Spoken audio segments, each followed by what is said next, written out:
안녕하세요. 오늘 저희랑 같이 아주 깊은 시간 여행을 한번 떠나볼까 하는데요. 목적지는 하나의 문서, 바로 창세기 10장입니다. 네, 보통 민족들의 표라고도 부르는데 언뜻 보면 그냥 낯선 이름들이 쭉 나열된 목록 같잖아요. 맞아요. 하지만 이게 사실은 고대인들이 그린 세계 지도 같은 거고요. 인류의 첫 족보라고도 할 수 있죠. 아, 세계지도이자 족보다. 네, 단순한 명단이 아니라 그 대홍수라는 엄청난 사건 이후에 살아남은 사람들이 있지 않습니까? 그렇죠. 노아의 가족들이죠. 그 사람들이 자신들이 알고 있는 세상을 어떻게 이해하고 또 어떻게 질서를 부여했는지 그 세계관이 담겨 있는 아주 중요한 자료입니다. 바로 그겁니다. 그래서 저희가 오늘 이걸 파헤쳐 보려는 건 이름들을 하나하나 외우자는 게 아니고요. 이 족보라는 창문을 통해서 고대인들이 주변의 수많은 민족들을 어떻게 바라봤는지, 그리고 그 큰 그림 속에서 자신들의 위치는 어디에 두었는지 이걸 같이 한번 들여다보자는 거죠. 네, 각 이름 뒤에 숨겨진 그 역사적, 지리적 연결고리를 찾아가다 보면요. 정말 희미한 옛 지도를 한 조각씩 맞춰나가는 그런 기분이 드실 거예요. 좋습니다. 그럼 한번 첫 번째 퍼즐 조각부터 맞춰볼까요? 노아의 세 아들 중 첫째, 야벳의 이야기부터 시작하겠습니다. 네. 2절을 보면 고멜, 마곡, 마대, 야완 이런 이름들이 나오는데 솔직히 좀 낯설죠? 그렇죠. 대부분 오늘날 우리에게는 아주 생소한 고대 근동의 민족이나 지역 이름들이니까요. 근데 여기서 딱 단서가 되는 표현이 나오는 것 같아요. 5절에 이들로부터 여러 나라 백성으로 나뉘어서 바닷가의 땅에 머물렀더라. 아, 핵심을 바로 보셨네요. 이 바닷가의 땅이라는 말이요. 네. 그 표현이 아주 중요합니다. 여기서 언급된 이름들을 쭉 추적해보면 대부분 흑해나 에게해 주변, 그리고 아나톨리아 반도, 그러니까 지금의 터키 지역하고 연결이 돼요. 아, 그러니까 이 족보를 그린 사람들 입장에서 봤을 때 저 북쪽이랑 서쪽, 바다 건너편에 사는 사람들을 야벳의 후손 이렇게 묶은 거군요. 맞습니다. 우리와는 좀 멀리 떨어진 바다와 관련된 사람들이라는 그런 인식이 담겨 있는 거죠. 그렇군요. 예를 들면요. 야벳의 아들 중에 야완이라는 이름이 있잖아요. 네, 야완. 이게 고대 그리스를 가리키는 히브리어 이름 이오니아와 직접적으로 연결이 됩니다. 그리고 그 야완의 아들들, 엘리사, 달시스, 기띔 같은 이름들은 각각 키프로스 섬이나 고대 스페인, 로도스 섬, 이런 지중해 여러 지역과 관련이 깊다고 봅니다. 와, 그리스라니. 되게 흥미로운데요. 훗날 알렉산더 대왕의 그 헬레니즘 제국이 이 지역 전체를 완전히 바꿔놓잖아요. 그렇죠. 어쩌면 이 아주 오래된 족보가 나중에 이스라엘의 역사에 거대한 영향을 미치게 될 그 서쪽의 해양 세력에 대한 첫 번째 기록이라고도 볼 수 있겠네요. 네, 충분히 그렇게 해석할 수 있습니다.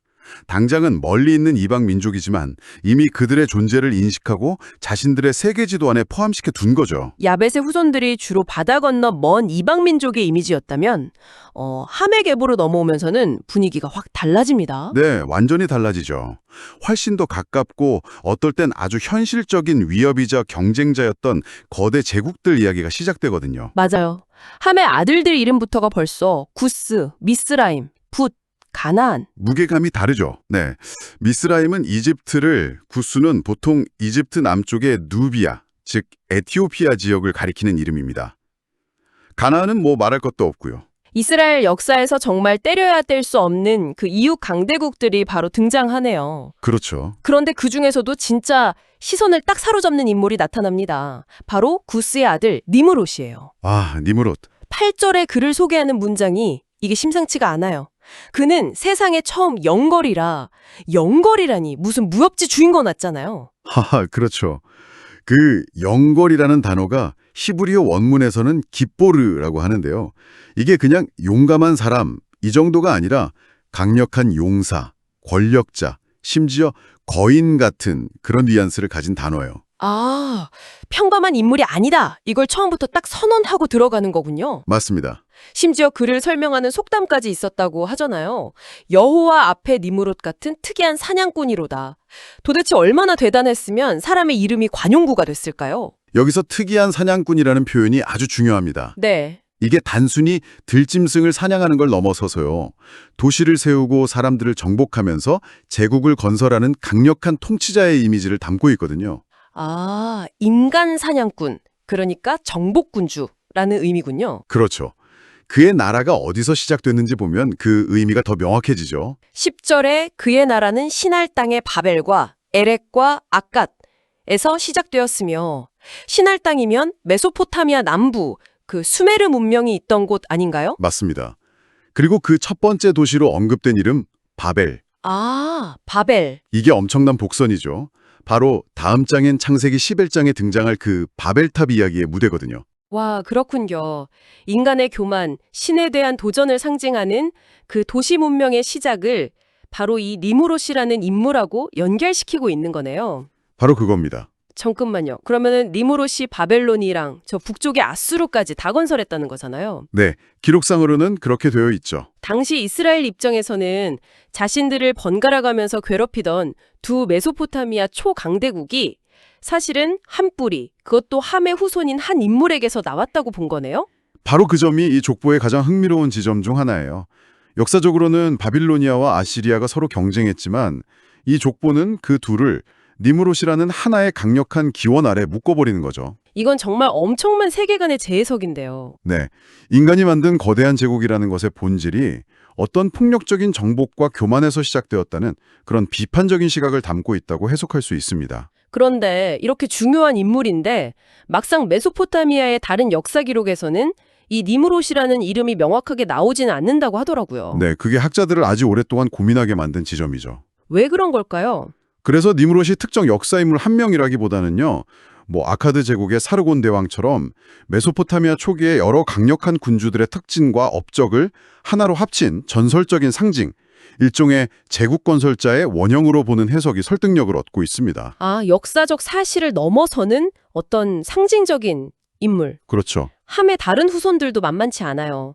아까 말씀하신 미스라임, 즉 이집트 후손들을 보면 14절에 블레셋이 가슬루힘에게서 나왔더라 하는 구절이 있잖아요. 네, 그 다윗과 골리앗 이야기로 유명한 블레셋이죠. 이 블레셋은 원래 에게해 쪽에서 온 해양 민족으로 알고 있는데 여기서는 이집트 계보에 포함시키네요. 네, 아마도 이스라엘 역사 내내 서쪽 해안가에서 자신들을 괴롭혔던 블레셋을 오랜 숙적인 이집트와 같은 계열로 묶어서 이해하려 했던 것 같아요. 그리고 마지막 아들 가나안.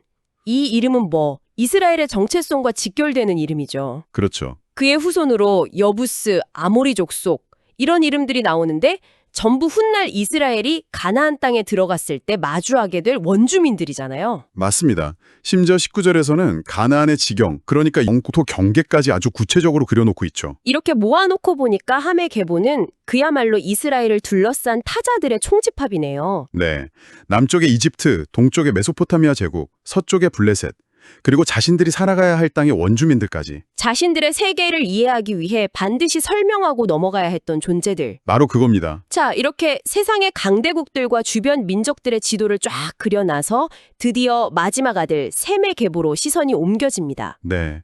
어쩌면 이 문서를 기록한 사람들이 정말 하고 싶었던 이야기는 여기서부터 시작될지도 모르죠. 21절에 셈을 소개하는 방식부터가 좀 남달라요.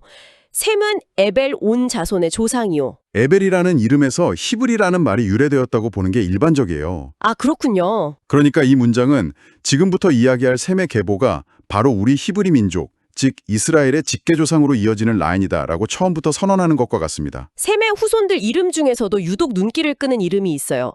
25절에 나오는 벨렉입니다. 아, 벨렉? 성경이 친절하게 그 이름의 뜻까지 설명해 주는데 그때의 세상이 나뉘었으며라고 하잖아요.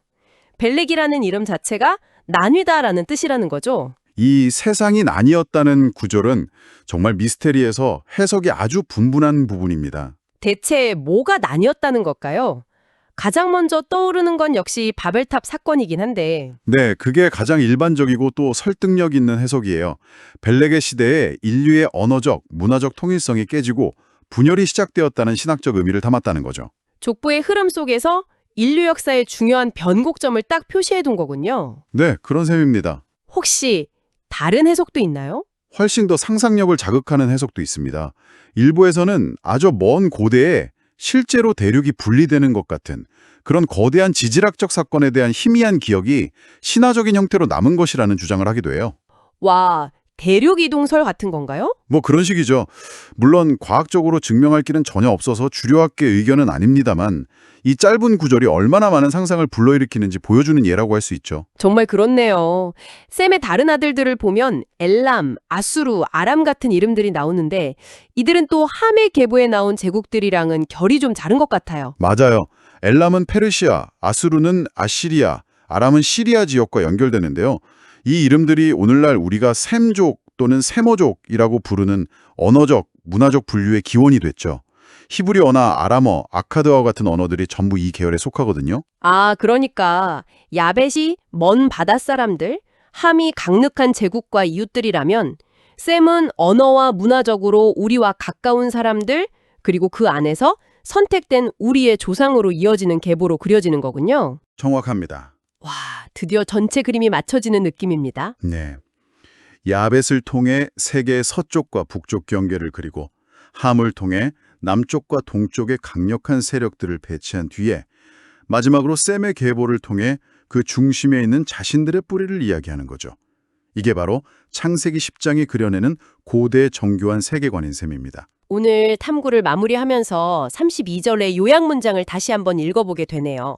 홍수 후에 이들에게서 땅의 열국 백성이 나뉘었더라. 네, 그 한 문장이 모든 걸 말해주죠. 대홍수라는 거대한 단절 이후에 단 하나의 가족으로부터 어떻게 이토록 다양하고 복잡한 세상이 다시 시작되었는가. 그것에 대한 고대인들의 장대한 답변인 거죠. 결국 창세기 10장은 혼돈스러워 보이는 세상에 질서를 부여하려는 아주 놀라운 시도였군요. 맞습니다. 자신들이 알고 있는 모든 민족을 노아의 세 아들이라는 거대한 가족나무 아래에 질서정연하게 배치함으로써 복잡하고 때로는 적대적인 세상을 이해 가능한 범주 안으로 끌어들인 거네요. 네, 그건 단순히 정부를 정리하는 차원을 넘어서요. 수많은 그들을 결국 한 가족이라는 틀 안에서 바라보려는 시도이자 그 관계 속에서 우리의 정체성은 무엇이고 우리의 위치는 어디인지를 설정하려는 깊은 고민이 담겨 있는 겁니다. 오늘 여러분과 함께 이 고대의 족보를 따가 보니까요. 정말 낡은 지도가 아니라 생생한 세계관이 담긴 입체적인 그림으로 다가옵니다. 마지막으로 청취자 여러분께 생각해 볼 질문을 하나 던지면서 마무리할까요? 좋은데요? 이 고대 문서는 신화와 족보라는 틀을 통해서 우리는 어디에서 왔는가 이 질문에 답하려고 했잖아요. 네, 그랬죠. 그런데 흥미롭게도 오늘날 우리는 DNA 분석이나 유전학이라는 전혀 다른 도구를 통해 인류의 뿌리를 추적하는 새로운 족보를 그리고 있거든요. 아, 개통수 같은 거요? 네, 과학이 그려주는 인류의 계보와 이 고대 문서가 이야기하는 인류의 계보는 서로 어떤 다른 그림을 보여줄까요? 그리고 그 두 가지의 다른 이야기 방식 속에서 우리는 무엇을 얻고 또 어쩌면 무엇을 잃게 되는 걸까요? 한 번쯤 깊이 생각해 보셔도 좋을 것 같습니다.